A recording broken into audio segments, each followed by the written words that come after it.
सीतापुर में कांग्रेस सांसद राकेश राठौर ने केंद्र और राज्य की भाजपा सरकार पर जमकर हमला बोला। मीडिया से बातचीत के दौरान उन्होंने देश में हो रही हिंदुओं की हत्याओं का मुद्दा उठाते हुए सरकार को कटघरे में खड़ा किया। सांसद ने कहा कि अगर देश में किसी भी वर्ग के लोगों की हत्या हो रही है तो उसकी जिम्मेदारी सीधे तौर पर सरकार की कानून व्यवस्था और नीतियों पर आती है, लेकिन भाजपा सरकार इस पर गंभीरता से जवाब देने के बजाय राजनीतिक बयानबाजी में लगी हुई है। राकेश राठौर ने भाजपा सरकार की विदेश नीति को भी पूरी तरह विफल बताया। उन्होंने कहा कि सरकार बड़ी बड़ी बातें करती है, लेकिन अंतर्राष्ट्रीय स्तर पर भारत की स्थिति मजबूत होने के बजाय कमजोर हुई है।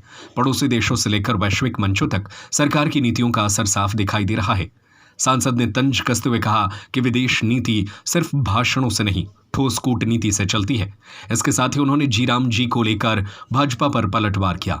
उन्होंने कहा कि भाजपा केवल नाम बदलने और प्रतीकात्मक राजनीति में विश्वास रखती है, जबकि जमीनी स्तर पर लोगों की समस्याएं जस की तस बनी हुई हैं।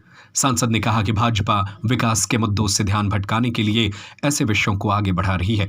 अपने बयान के सबसे तीखे हिस्से में राकेश राठौर ने कहा, जिन लोगों की विचारधारा से महात्मा गांधी की हत्या हुई, वही आज गांधी के नाम और प्रतीकों को हटाने की बात कर रहे हैं। उन्होंने आरोप लगाया कि यह देश की आज़ादी और संविधान की आत्मा पर हमला है। कांग्रेस सांसद ने स्पष्ट किया कि उनकी पार्टी ऐसे हर कदम का विरोध करेगी जो सामाजिक सौहार्द और लोकतांत्रिक मूल्यों के खिलाफ होगा। उन्होंने जनता से अपील की कि वे सच्चाई को समझें और केवल नाम बदलने की राजनीति से ऊपर उठकर असली मुद्दों पर सवाल करें। कई लोग हैं जिन्होंने महात्मा गांधी की हत्या की थी और जो कभी डॉक्टर अम्बेडकर का अपमान करते हैं, कभी नेहरू जी को अपमानित करते हैं, अनर्गल भाषा का प्रयोग करते हैं।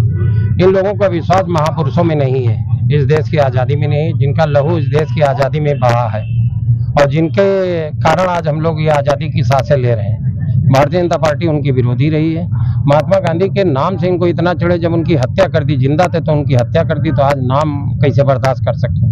इसलिए महात्मा गांधी को नाम हटा के इन्होंने उस एक्ट को कमजोर किया है जो श्रमिकों को संरक्षण देती थी, सम्मान के साथ पलायन को रोकती थी, उनको रोजगार देती थी। उस एक्ट को कमजोर किया। तो भ्रष्टाचार के महात्मा गांधी को नाम हटा के आप रोक लेंगे? भ्रष्टाचार के ऊपर तो तमाम बार आया कि तमाम जगह इन्होंने निर्माण कराया जिसमें भ्रष्टाचार तो गंगा सफाई अभियान में भी है, नहीं है। सबसे बड़ी योजना है, इतना करोड़ों रुपया फूका गया और उसके बावजूद अगर गंगा की सफाई देख ली, गंगा के नाम पे लूट लिए पैसे। जल जीवन मिशन के नाम पर भ्रष्टाचार किया है। अगर इस देश के अंदर ईमानदारी से कभी जांच हो जाएगी तो जल जीवन मिशन सबसे भ्रष्ट योजना पूरे देश की साबित होने जा रही है। तो ये पूरी तरीके से तो भ्रष्टाचार में डूबे लोग हैं और मनरेगा से अगर इनको भ्रष्टाचार कम करना था तो नाम बदलने की जरूरत थोड़ी थी। आप जी राम जी के नाम पे कोई बड़ी योजना लागू कर देते, मजदूरों के हित में लागू कर देते, श्रमिकों के हित में लागू कर देते, लोगों के हित में लागू कर देते, वो अलग बात है। लेकिन इस तरीके से किसी महापुरुष का नाम हटाया जाना, ये इनकी मानसिकता को जाहिर दिखाता है। कोई चुप्पी नहीं साधे है, ये इनकी फॉरेन पॉलिसी, विदेश नीति है, इनको बोलना चाहिए।